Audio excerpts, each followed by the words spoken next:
Well, I'm going to start. I don't know if this is good for YouTube, but I'm going to start giving the countdown that I talked about a few weeks ago. If you don't know what this is, go look up Wayne's World. Watch carefully. In 5, 4, 3. You didn't say 2 or 1. Oh, you don't say 2 or 1. In 5, 4, 3. Pretend this is the middle finger, but I don't want to get thrown off of YouTube. Good. Okay. Good. What is going on? Welcome to week 9 of Look Who's Chalking. Gary, how are you doing? I'm just going to say something right away. I've been talking about A.J. Brown for years. Years about how your physical teams outside, he's having big games and then speed games indoors. Arizona, take Devontae Smith. I'm really happy about how that turned out, eh? Always remember what Andy's been saying for years, guys. This is what we talked about it last week. This has been an Andy theory for years. AJ Brown and those kind of matchups. But no, you're in like the NBA Jam world. We'd be saying you're heating up, my friend. One more and you may be on fire. So very exciting. Great flag plant once again. Weird slate again last week. Like chalk. Chalk doesn't stop. The chalk don't stop. Tony Pollard 50% owned in the goddamn Millie Maker, and the guy it's just unbelievable. There's no room for sniffing anymore. You can sniff out an A.J. Brown. You can sniff out this, but it's all about the chalk. Yeah, Wilson on the Jets. Would Wilson on the Jets end up being highly owned? No, he was a good play, and I had plenty of him, and but still wasn't optimal. I don't think. I don't know. I'm going to write an article after this. What we need, the bid is on, the chalk goes on. But you know what? Like Ivan Drago in round 4, we got him with Josh Jacobs. Like, he goes, he's hurt. He's hurt. You see? The chalk's not a machine. It's a vet. We cut him last week. Josh Jacobs didn't do anything. So we got through a little. They're bleeding. Here, they're bleeding. Throw this up real quick. So last week, this is the perfect lineup from last week. Shout out to you and a couple of people at ETR that thought Justin Fields was a valid quarterback. I was shocked that he snuck through here. I was playing into the Joe Blow public narrative of Sam Ellinger at 4K. But nope, man, Justin Fields coming into his own. He was the perfect quarterback last week, so I know you played a little bit of him. Shout out to you. That's really amazing. And then, Kamara, though, chalk. Pollard, chalk. DJ Moore is the chalkiest receiver on the week. Hopkins and Brown were fine. Conklin, whatever. Foreman, relative chalk. It has to stop at some point. And maybe it's this week, Andy, because I know you like the small slates. This is our smallest slate of the year. We got 10 games on this one. We've had 11 on the first bye week, so we got a 10-gamer here. So maybe this is it really bothers me that because when that much chalk hits, it outdoes the sniff. Like the A.J. Brown's a relative, so he hadn't had a monster week in a while.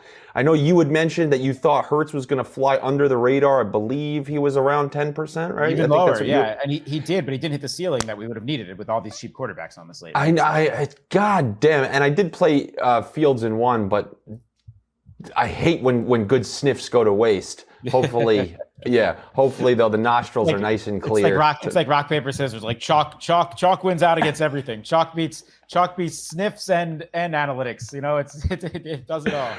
Oh, there's I believe in the movie Tremors. For those of you who remember Kevin Bacon, they do rock scissors paper to see who gets to do like the daring task, and I think I forget, maybe one of them throws rock no matter what. The other throws paper, and he just goes, rock tears right through paper, and he just goes off and does the test. That's what chalk is. They're Kevin Bacon in Tremors. Yeah. I get it. Everyone had high scores, but still, like a couple of my Hurts lineups that had some chalk in it, like they didn't even hit the cash line.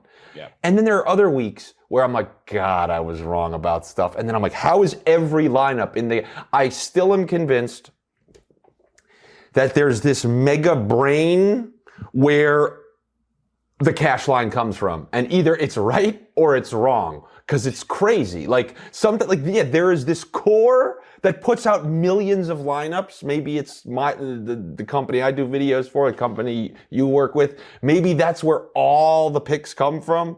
But even though there was a lot of scoring, the cash line was absurdly high last week. I hate that. One of the highest scoring weeks I can ever remember. The winning Millie Maker lineup was 272. Basically, every single player was over like 25, 30 points. Really, really crazy stuff. And yeah, Tyreek Hill also mega chalk that hit, by the way, and didn't even get into the end zone. And the guy hit 35 points. That guy is unbelievable. He has a better role in Miami than he does in Kansas City. It's It's actually unbelievable. I saw somebody tweet last night.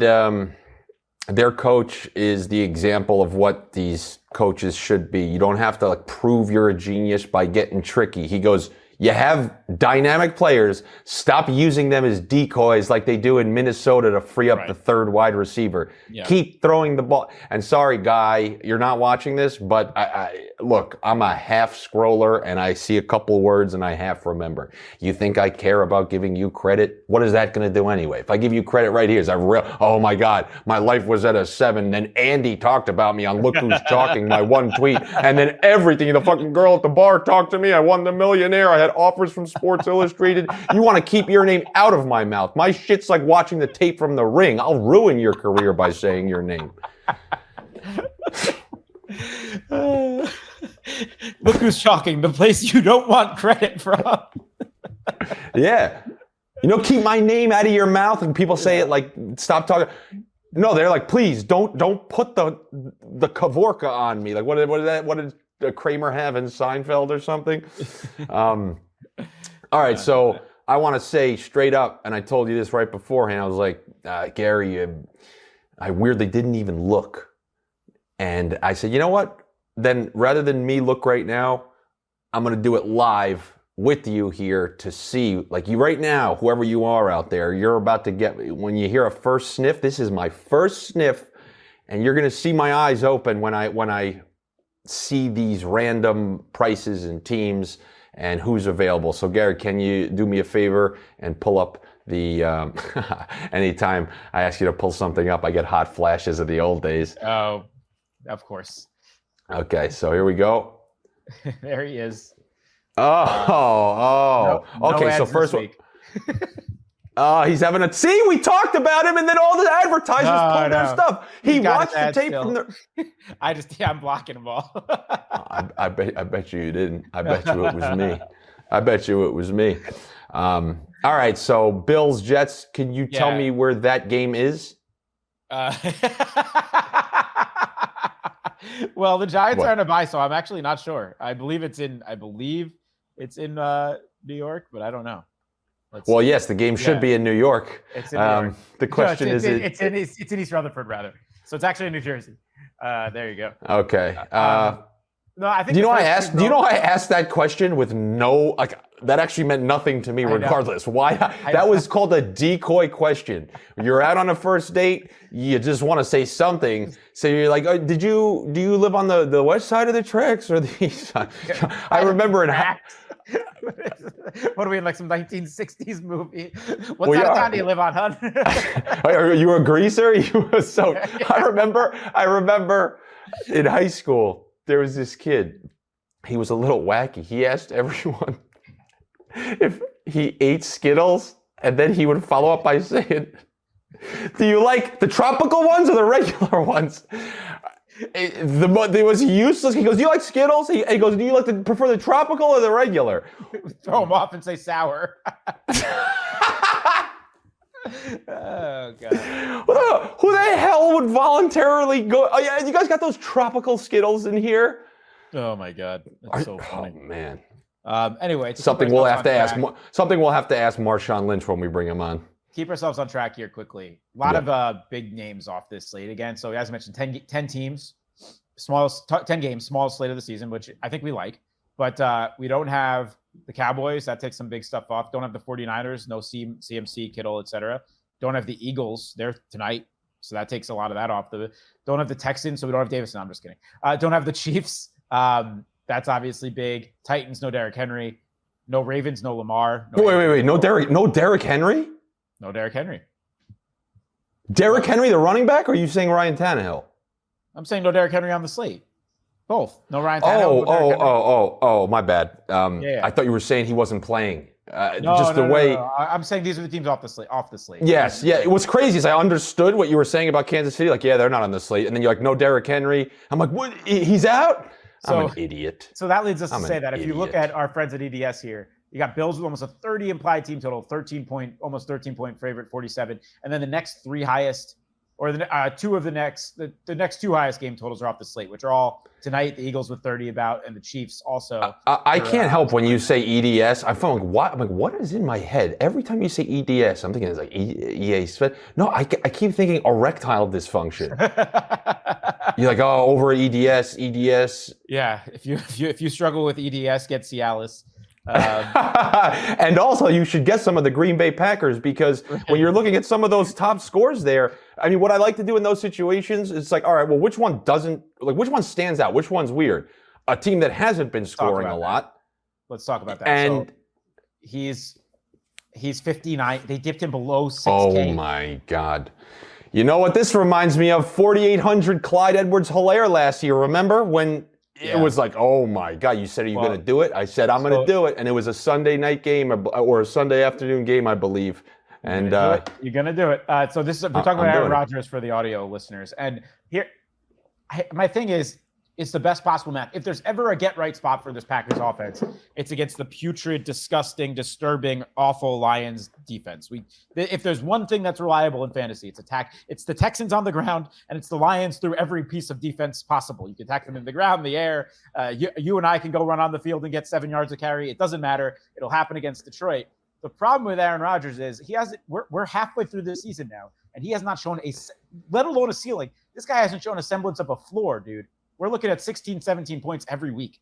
Like, that terrifies the shit out of me for investing in a quarterback. But then again, 6K, Detroit, small slate, third highest game total on the slate or whatever.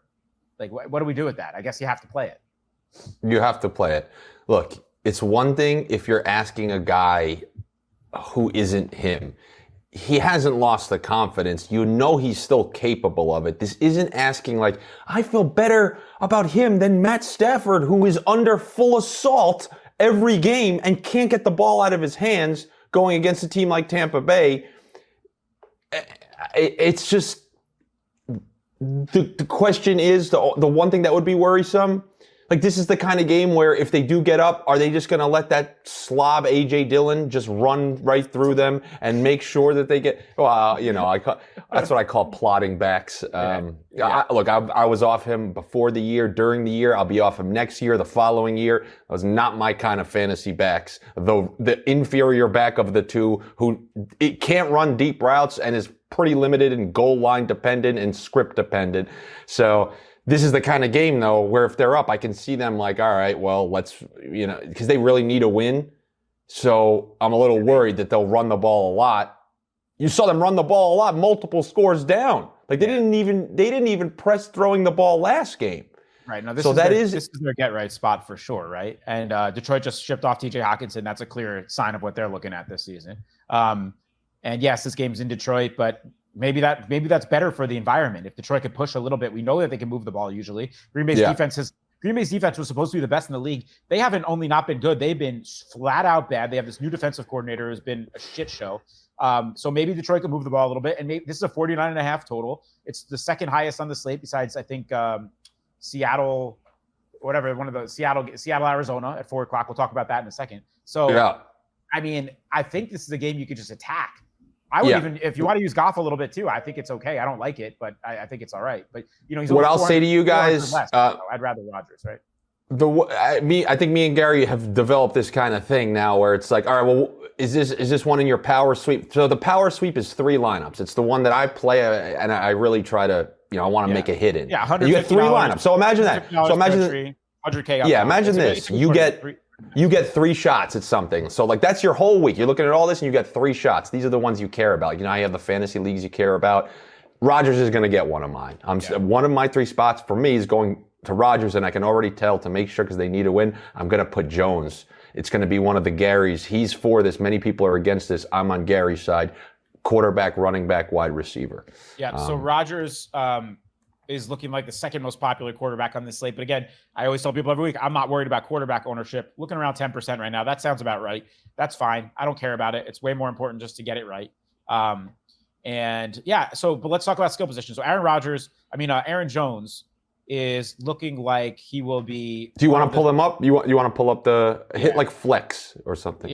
He'll be one of the top 2 or 3 owned players on the entire slate. Nice. What you love about him, obviously, is efficient on the ground, good matchup, and then you could stack him with Aaron Rodgers, no problem, because of his pass game prowess, right? So I have no problem with him as chalk. I think he's okay. I do think this is a week you should be putting A.J. Dillon in your pools, regardless of how you feel about him specifically. If you're doing, especially in large field mass entry, the guy's going to get a ton of carries. 100%. But my advice, don't do what I just did with Rodgers. If you're going to use him running like a pivot to Rodgers, right? Use it as the game script goes the other way. Yeah, because I don't see Rodgers throwing for a bunch of touchdowns and he's getting most of the dump offs. So it's either him on the ground or you can pair, unfortunately, the chalk with the chalk quarterback. Yeah. What are the odds that Rodgers is throwing touchdowns to Dillon? And then I think Tunyon's my favorite actual pass piece here. Tight end's ugly this week because we don't have Andrews, we don't have Kelsey, we don't have Goddard. And his role's been very consistent, and the Lions suck against tight ends. And we don't trust any of these receivers, right? Dobbs seems to be an every other week guy, or even worse, like he just disappears at times. Oof. He's fine. Lazard he's been dealing with a banged up shoulder. I think he'll play, but he's limited in practice yesterday. And also, I don't know, we haven't really seen those ceiling games from Lazard. Also fine. It's kind of like a cash game type of play for him. He doesn't have them really in him over 100. I agree with you. And then you're not going to Sammy Watkins. You're not going to Amari Rodgers. So, can you click Sammy for me? Yeah, there you go. Look at those numbers. I mean, 2 weeks ago was his first game back. He's a guy that I'll play early on in the season when depth charts aren't established with rookies behind him before he has his first injury of the year. He's not on my radar yet, but he'll make my pool this week because he's going to be on the field with Aaron Rodgers. But I'd lock him in correlation with this game. So he'll either have to play with Aaron Rodgers. No, he'll have to play with Aaron Rodgers. I would lock him with Aaron Rodgers. Personally. But it's Dobbs, and Tunyon's my favorite guy. And then, so the other side, though, there's plenty of options, right? So Swift apparently is coming to play in full. Didn't practice. I think that's kind of just maintenance. Are you sure? I think I saw some weird stuff. Did he miss? Oh, I thought it was just. So he just missed. Oh, okay. He just missed one day. No, that makes sense. Oh, you might be right though. I with basketball on, I have not been able to keep up with. There might be something weird about him. Well, what's weird is that Campbell comes out last week and basically says they want to get Jamal Williams more work. I don't know if they put too much on first team back. Like, come on. And I think you're right. I think you made a good point about him last week about, you're coming off the injury with the guy that's clearly getting 50% of the work and the goal line work. Like, how are you investing into that? So I think Jamal would be the guy to look to again. And now it does look like Swift. Yeah, Swift might be in danger of not playing this week. So if he doesn't play, Jamal will be an interesting play for sure because of the pass game stuff and everything there. And then Chark's still out. Josh Reynolds is questionable. So you got Amon-Ra. And then you got Khalif Raymond, I guess, as a punt option. These are all just bringbacks, basically. Amon-Ra could go on his own. And then tight end, you'll have your punt tight end from here, basically. It'll either be this Wright guy or this Mitchell guy. Wright is questionable, but he'll be their clear tight end one now if he plays. So I'm curious to see. Last year, Hockenson missed like the last 4 games. I'm curious to see what their tight end usage was with the backups. That's a good point. Yeah, we can look into that. I can do a little digging, but pretty sure you don't know. No, you don't do that. You people at home, you can do that. Hockenson missed a couple games last year, and if you don't want to look it up, then you deserve your losses. So that's pretty good for that game, right? That's plenty. I can't help myself, so I'm going back to 2021 game logs here. Yeah, Brock Wright. He's one of those guys, yeah. Brock Wright had 5 targets in one game. He had 2 for 28 and a touchdown. Like, he's a fine 2,500 punt.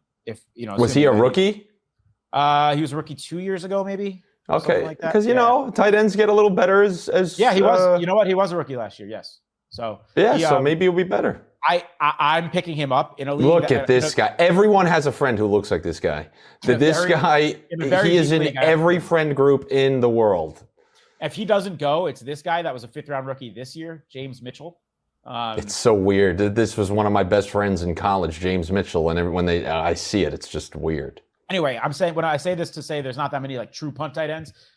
These guys are going to fall through the cracks because people. And he drank milk with his dinners. He drank milk with all his dinners, and he listens to this show. I still don't know what you were doing, man. I understand. You grew up in the area. That's an immediate red card. You get out with that. That's the slide tackle from behind. Yeah, okay. That is an immediate. I can't trust you. I don't know who you are as a human. Nothing. No, don't do it. if you're one of these people that like James Mitchell, Andy's friend that drinks milk with his dinners, I'm sorry, I don't need to meet you in person. I think he must have fell for the commercials when you're young. Well, got milk, smiling, calcium, bone, all that stuff. Good for your bones. Yeah. All right, let's talk. Let's see what else is good for our bones. Let's talk Josh Allen. So is he going to be good for our bones? I think he's always good for your bones. He's almost in a similar situation to Jalen Hurts last week, though, right? 8,500 is hard to get to, but such a clear spot here. The Jets have good cornerbacks. We know that. I think the Jets will play the Bills tough. They have a good front seven. There's reasons to maybe want to go away from him, but he's just so clearly the best offense in the league. He's so clearly the best quarterback on this slate. There's clean stack options. It's just, I don't know. He's going to be around 12, 15% owned probably. I have no problem with it. Can we be entering a period of the season where we start to see, I don't want to say certain level of disinterested, because I'm convinced that after that loss to Kansas City, they're not messing around with the chance of them not having home field. I really think they want to force everyone in the league to go through Buffalo. But when you think about some of these wins, they beat the Rams, they beat the Chiefs, they beat the Ravens, they just beat Green Bay at home. Are we maybe going to start to see I don't want to say they're not going to win or anything, but are we going to start to see a little bit more of a lackadaisical version of the Bills where it's not balls to the wall every game? Maybe they start not throwing up 40 points a game? Nope, I don't think so. I think they're on an absolute steamrolling mission here. And that's the way they move the ball as well. I think it's a decent Devin Singletary spot because I do think they can get up big. They're up 13 points. I want you to know something. This is crazy that I'm going to have to tell you a stat like this. And once again, I had to half come across it. Devin Singletary's usage against teams that are in one-score game, when they're in a one-score game, and against teams where the spread was within 3, is over 87% or something. But against teams where they blow them out, it's way down. And it makes sense. They trust him. They're saving him for the games they need. So if you do think they're going to go up, that's something to know about and look into. Yeah, and wherever that stat came from, you're not getting credit on this show. You don't need it. What do you want me to do, man? And by the way, you know how many... I'm fucking around. I'm fucking around. What about the Will Smith video? The Will Smith video I made. The Will Smith video I made. You crushed Everyone stole it from me. They put it on the radio. Really? And they go, yeah. Oh, and I have Was it on Elvis Duran and the Z Morning Zoo? Nah, some random guy. But it was on XM, and you know what? Look, if I'm going to no credit hell, you're coming with me. So continue, please. Man. Anyway, so they did trade for Nyheim Hines, which is not nothing. This team has been in search of that passing running back. They tried to sign J.D. McKissick. They drafted James Cook, who they've been reluctant to use, and now they're like, we need him, and I get it because they are on a mission to win a Super Bowl. They're not going to leave any stone unturned. They're getting their guy. It's just something to note. I'm not playing. Where do you think that saying comes from? I do this sometimes. The stone unturned. Leave no stone unturned. When did you need to turn stones? You were looking for things? Yeah, it was from the gold rush in San Francisco. They're turning stones because you're picking everything up. You're searching for gold. You can't leave any unturned. Do you know what the term bigwig means? I just made that up. Did that sound believable? Gary, that's the best acting you've ever done. That's the best acting you've ever done. Thank you, sir. Man. Want to hear something funny? So, you know how did I tell you this? How Darius Leonard, Shaquille Leonard just changed his name to Shaquille this year, Darius to Shaquille. I had all my friends over watching football a couple weeks ago, and I just convinced all of them that Shaquille and Darius was like Dick and Richard. It's the same. They're interchangeable. He just decided to be Shaquille now. I had them all going. It was great. That's fantastic. Good stuff, Gary. That's out of the A playbook, man. That's quality. I like stuff like that. Anyway, I don't feel like figuring that out. No, where did I brought that up and don't want to figure it out. Yeah, you don't want to know. All right, so but I think worth noting, Diggs and Davis, specifically Diggs, the Jets outside corners have been legit, right? I'm not going to read into matchup stuff too much, especially because the Bills have a really high total here. I want to play them. But I think I'd rather just you could save a lot of salary by going with McKenzie and Knox here and attack the middle of the field more than those outside guys. So I'm not off Diggs and Davis, but just note, the matchup's not easy for them. So okay, it's noted. I've officially noted it. Where do you think we should?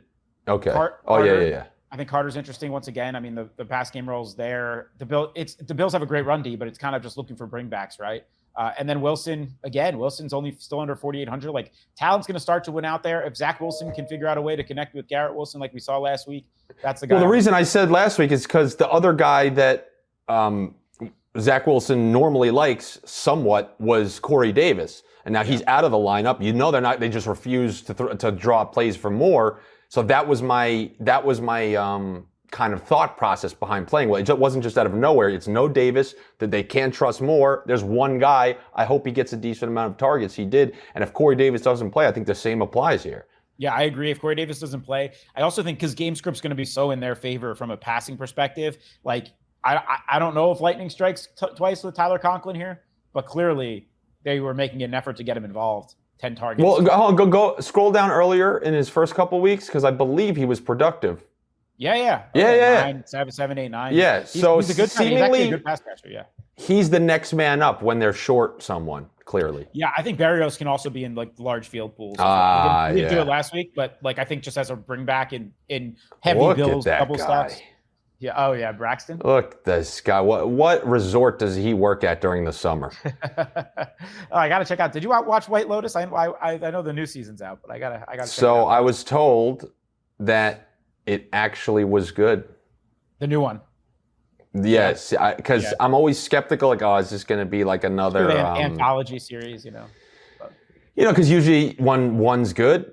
Then they make another one, but it's like a limited time, separate series. Yeah, like True Detective is the perfect example. Exactly. So, but I did hear that the first one was good. Yeah, I'm gonna check it. I'll watch it over this weekend or something. I got to check it out. I'm excited about it. But anyway, enough Bills Jets. The other game. There's two other games I want to talk about. That I think that'll pretty much cover it.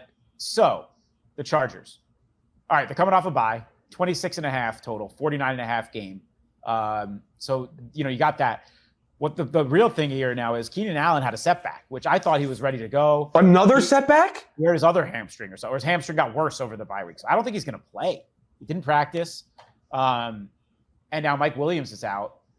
It's going to be Palmer. It's going to be Carter. I freaking love Michael Bandy as a guy that, I know this is crazy to say. Look at this guy too. This guy. I can't stop looking. I might look at this guy for the rest of the show. I mean, that guy. I've met this guy 17 times in my life. He worked in Chelsea Market at the pizza place downstairs. Anyway, he's the guy that was.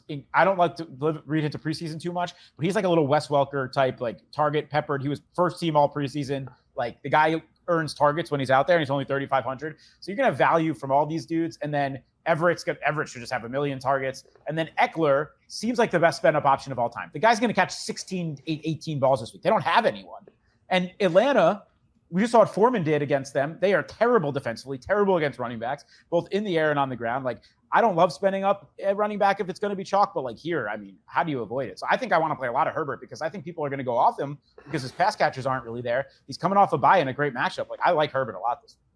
So. Me too. I'm with you on that. And I'm assuming everyone's going to play the tight end, but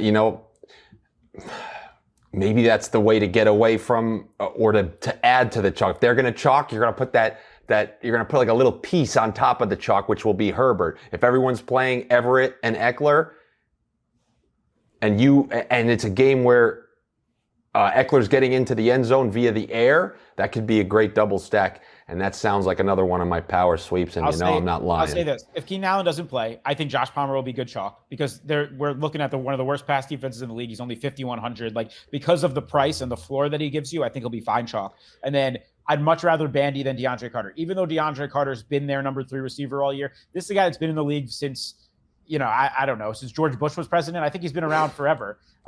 He's been a special teamer his whole career. He's an average receiver at best. I'd much rather take the volume slot guy that's going to get an elevated role in Bandy. Plus, you're saving some money. So that's how I feel about that. But Everett, and then if Parham plays, he practiced. I'd throw him in my pool for sure. That's an athletic freak right there. 2,600. He's a pivot to the chalkier Everett, and then Eckler. And there's different ways, as you mentioned, you can mix and match with chalk to get Palmer. Like, I don't want to do Herbert, Eckler, Palmer. I don't want that. That's too chalky for me. But you could do with the tight end. You could take one of these other receivers, do double stacks that way. So last week I told you opposite DJ Moore, who you told me was going to be chalk, I ran Pitts in my initial lineup with you, and that ended up being a good one. The one thing that sucks about Atlanta, and you saw this a couple weeks ago, even though it was a high-scoring game, they stick to the run even if they're down multiple scores, and I just hate watching the clock wither away when that happens. Here's the problem now. Patterson's back this week. So if you want to get out ahead, I think I like that. Yeah, I don't mind trying to be a week early here. He's been on injury reserve for 4 weeks. He's probably if he's healthy to play, he's got to be healthy to play, right? They designated him for a return, so he could be activated as early as Sunday. I believe he will be. So he's an interesting backup, and that pretty much takes Algier off the table because he's too expensive now at 5,400. He's been fine, and I mean he's not really efficient, but he's been getting there through volume and some pass game work. But if Patterson's back, he's a run back option. London's a run back option, even though, my God, like what is he's awful. I think we have to just say between Mariota not throwing and him, maybe just having some rookie troubles. I prefer Pitts once again. So Pitts, you're right. 5 for 80 in the touchdown. You'll take that all day. Take a quick look at this tight end slate. Look at the most expensive tight end, Zach frickin' Ertz. That's gross. Darren Waller, we don't know if he's going to play again. No Kelsey, no Andrews. Like tight end's weird. I think I'd want Pitts and I'd put Patterson in my pool, and that'd be my run back for Atlanta, I think. So anyway. Yeah. Okay. So now I'm looking at the rest of this. There's one other game that you have to talk about. That's this one here. This is this is the highest game total on the week. Oh yeah. Seattle, Arizona, 50 points. Seattle's defense has been much better, so let's give them credit there. Last 2 or 3 games. Arizona's still Arizona with Cliff Kingsbury and Kyler Murray. So. Yeah, but I'm starting to come around a little bit. Hopkins is helping bring a little bit of what we saw from Kyler last year. I mean, look at this volume. That's crazy. Yeah. Huh? Yeah. Really crazy. 13 and 14 targets each of the first 2 weeks. So yeah, he looks great. He looks great. I'm into Hopkins. I'm off. I mean, I don't know. Ertz is the most expensive tight end. He's hard to get to. He's shown no ceiling this year, and now Hopkins is back. And as you said, it's the opposite of what happened last year, where Ertz was eating into Hopkins. I don't think the way Hopkins' role is on this team right now, I don't know if I trust Ertz. Because Ertz joined a confident team that was scoring left and right, and then those completions were all easy. Now Hopkins joins an awful team where they're like, we need to make this. We need to really trust our skill position players because we can't do anything. I think this is one of the rare examples, and I always talk about like to pick a side, and like if I'm going to invest in a quarterback in one game, I'd rather pick a side and go all in. I think because of this price discrepancy, price discrepancy between Kyler and Geno, you could play both this week, 5,800 versus 7,400. I think they're both pretty good plays. I think I'll just be playing into this game. Chalker's going to chalk once again. Walkers are going to walk and chalkers are going to chalk, and that's what's going to happen with Chalker the third here. I think he'll be top 5 owned running back. So you know what happens? The white chalkers have broken down the wall this year, and they're heading to King's Landing, and we're going to need something to stop them. Coming in on the Dragon, though, that's the real question. If he's coming in on the Dragon, then Chalker's going nuts this week. I think Walker's a pretty good play, actually. What did he do last week? It did not. He busted last week. 12. He wasn't that chalky last week. So. Guys, there's a reason he can bust, though. Look at that reception total. It's 1 or 0. Yeah. You know why? Because Geno's a real NFL quarterback that's willing to push the ball downfield. It's really impressive to see. I'm not kidding. It's like remarkable. The guy stones like nothing. He's pushing the ball. He doesn't want to check down. So, wow. Credit there. I think both Seahawks guys are really interesting. Lockett's obviously coming off that disaster game. He fumbled. He dropped the touchdown. And he still had his 8 targets and found the end zone. Like, this guy is legit. His price is too cheap. I think both these guys are good plays. And then Hopkins is obviously the guy you want over there on Arizona. So, yeah. Any particular, just usually when you would see those teams, it's crazy how we're just saying, don't look at Rams versus Tampa. Well, isn't that funny, Cole? Because last year, any of the last 3 years, this would have been one of the games we were really excited to attack, right? That's why I'm saying just don't fully forget it just in case. I guess. If I do it, it would be Brady, the Brady side. I'm not playing Matt Stafford. Cooper Kupp's banged up. As far as skill position guys, like, who are you going to? Right? The Rams backfield's like a 3-man backfield now. I'm not going anywhere. Well, you would go Brady double stack with the 2 big guys and Higbee going back the other way. Okay. Yeah. Higbee's interesting because of how tight end is this week, right? And he's 3,700. He's finally dipped back down because he's been over 4K since week 2. Well, So I mean, my God, look at it. Scroll down.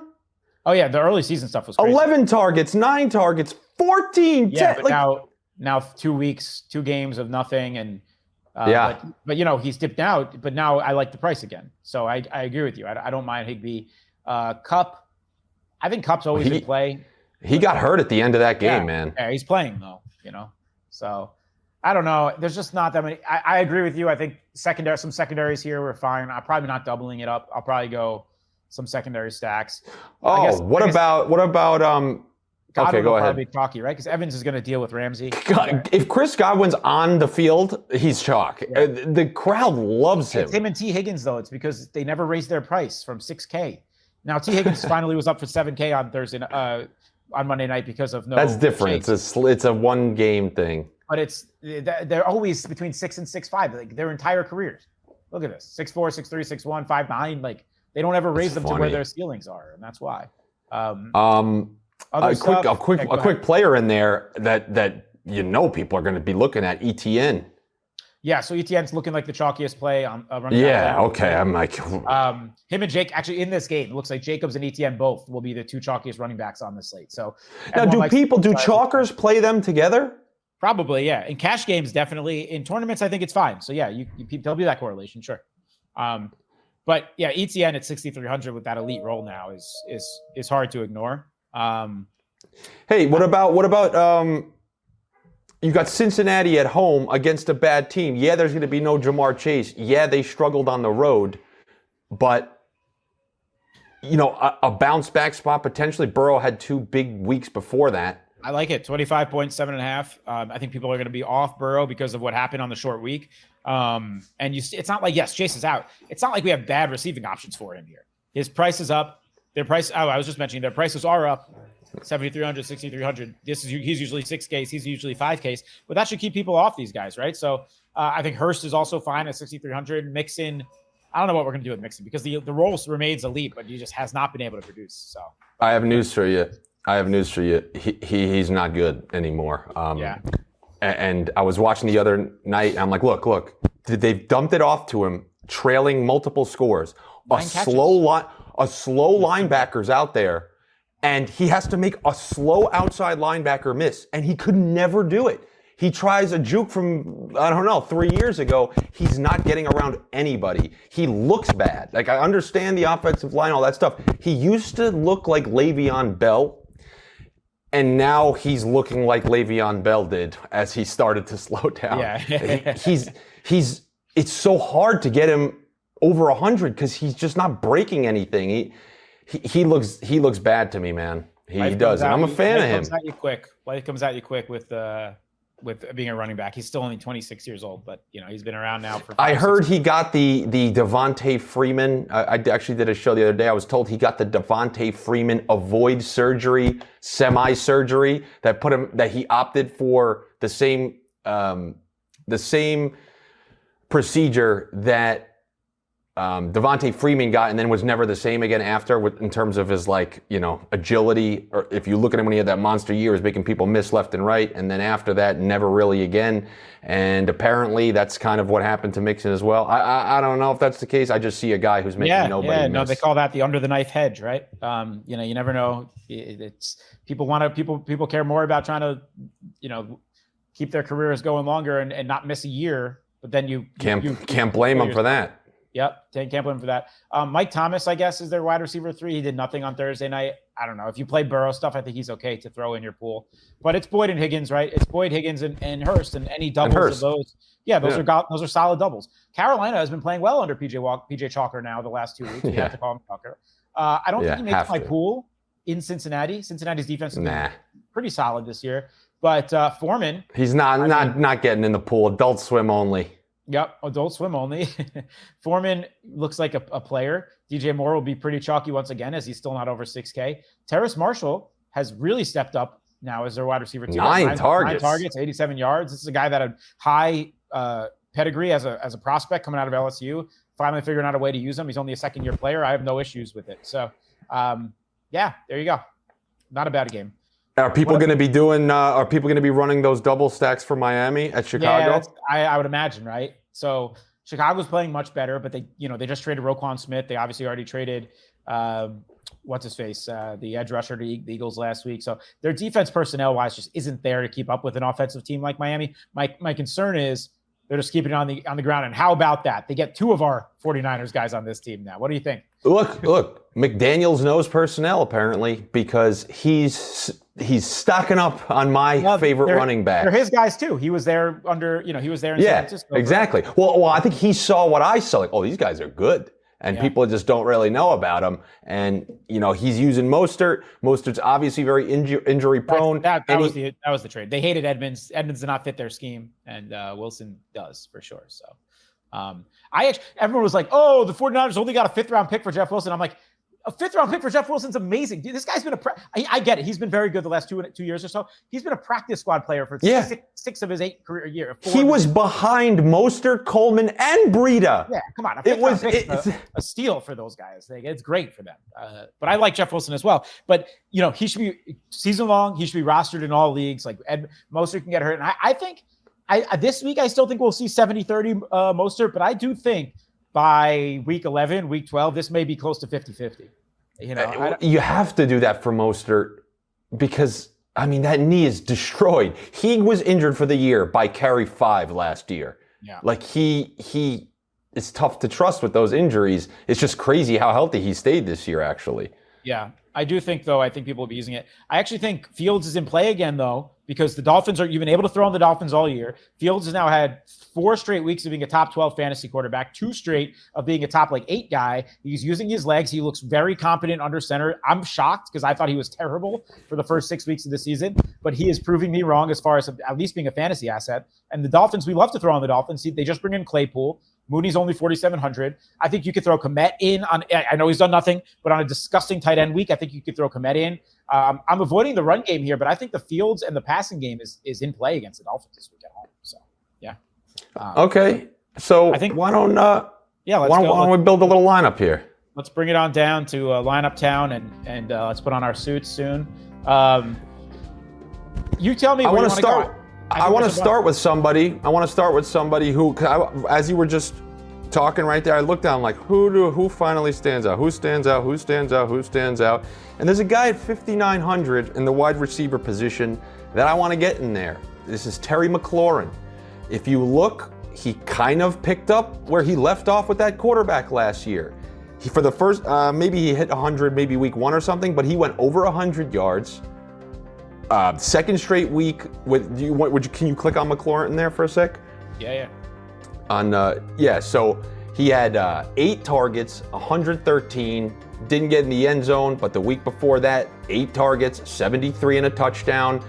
This is what you want to be seeing from him. We know how good, this guy previously was considered borderline, QB proof, as they say, like what Allen Robinson used to be until they got him a good quarterback and then he was awful. But Terry McLaurin is kind of on a little bit of a streak, and Minnesota's defense has tended to give up points on the road, at home, but especially in a game like this on the road.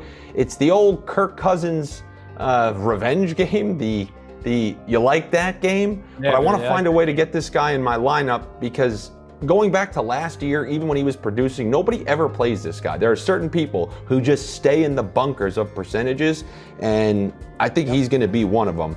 Yeah, he's the opposite of Higgins and Godwin. Yeah, I agree. McLaurin is Heineke salvaged his season. Like he talk about how bad Carson Wentz is. Like the quarterback-proof guy couldn't even get Terry McLaurin going, or McLaurin couldn't even get going with Carson Wentz. Like Heineke. His target share has been elite with Heineke. Heineke loves throwing to him. Like, this is good for McLaurin. I'm with you. I love McLaurin this week. So nice. So at quarterback, let's do the thing. We're either going to go with Rodgers or we're going to go with Herbert because I've already said I committed 2 of my I agree. 3. I like which one would you be more likely to build the line? I think I'm curious to see what a Rodgers lineup could look like. So why don't we try to do that? All right. You and then so much. Yeah, go ahead. And you like Tonyan this week, so I would go this. Aaron I would do Jones in the that. running back and Tanya. Yes, that's exactly why I was. Yeah, so Gary threw in Aaron Jones in the running back, Tunyon in the tight end at 3,800, Yep. and we probably want someone on the other side of that game, right? Yeah, you need the Now push. that that gets a little trickier. How about we go Jamal Williams, another revenge game?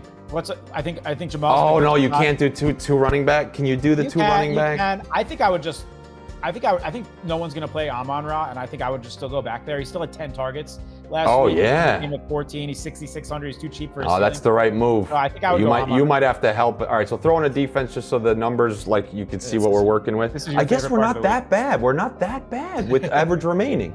No, I thought we were going to be. That's why, because it's the sub 6K Rodgers, right? That's what it's all about, and that's why you go to him over Herbert here, and you figure that out. So that is what it's all about. You know me, I'm a quick sniffer with these defenses. I can just look and see Commanders, Minnesota, Arizona.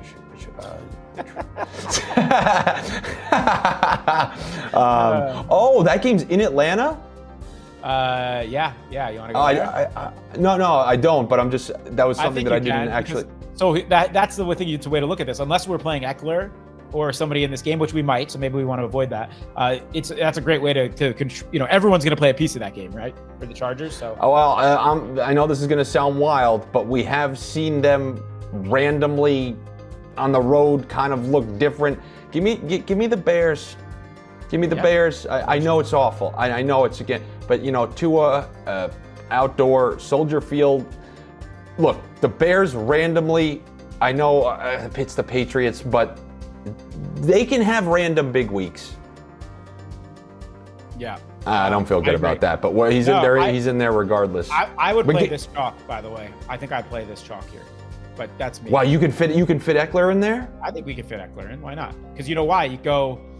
Well, there's got to be some cheap receivers to play this week, right? I mean, I would imagine there is. There's all those Chargers guys, so I don't know if you want to double down on that. But so out of curiosity, if we put Wilson in, because I do have faith in if they're chasing the score. Yeah. So we still have 4,300 left. I mean, then you can go to Gary's website where he gives you the best plays under 5K, right? Don't you do that? I do. I do a cheap wide receiver volume. I'm writing it today. I got to write it. All right, you know what? Delete the defense. Watch this. Yeah. All right, guys, and now you can do whatever you want with all the remaining salary. We don't give full lineups here, but I kind of like the look of this. We have a Rodgers double stack. I like the look of that a lot. Hey, good news, everyone. Me and Gary, we're splitting the millionaire. We're here week 9, and it's going to be nice. And we left that flex. And see, that's great. Gary led you thinking we're going to take Carter. We're taking someone else. We're taking someone else. So enjoy 4th place, but we'll be up there in 1st. Should we give a Men's Warehouse? I don't know if you have someone in mind. You have to give one. You're heating up. You got to give one. Well, I would prefer that you give a little something first. We're sniffing left. We're sniffing right. We're sniffing up. We're sniffing down. We're sniffing right. Yeah.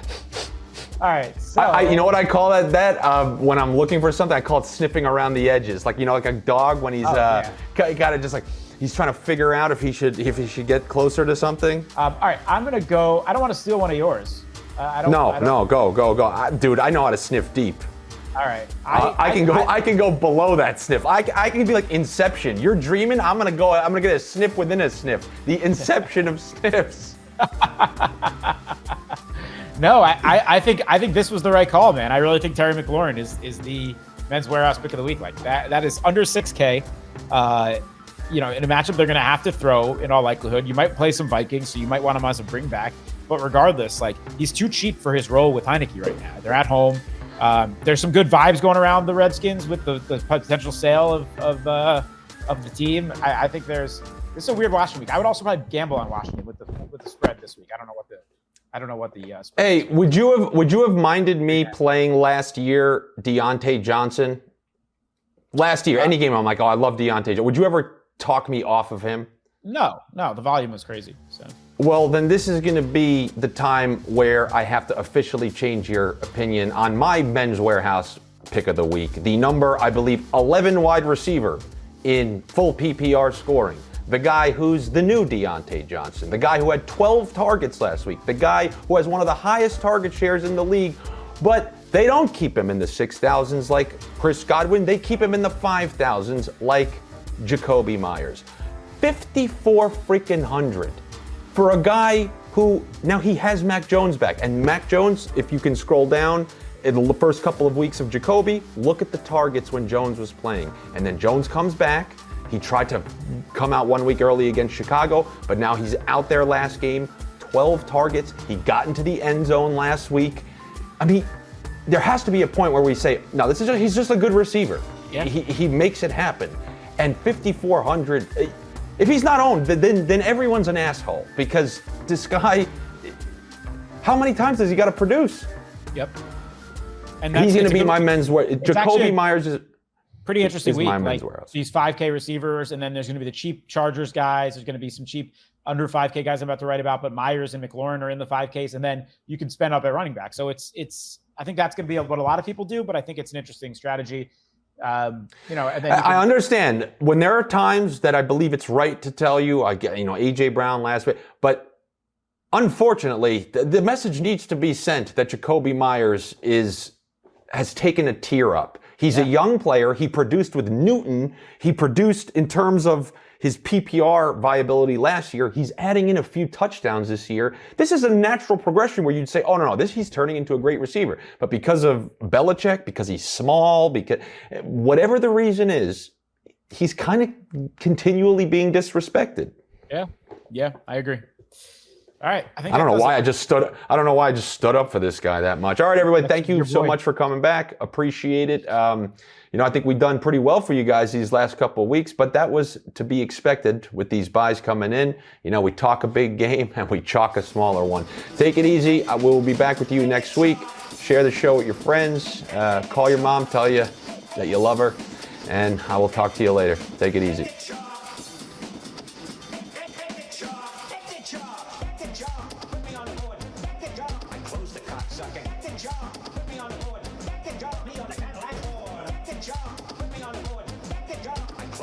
Sucking. Good job. Put me on the board. Hey, pick up the fucking drawer.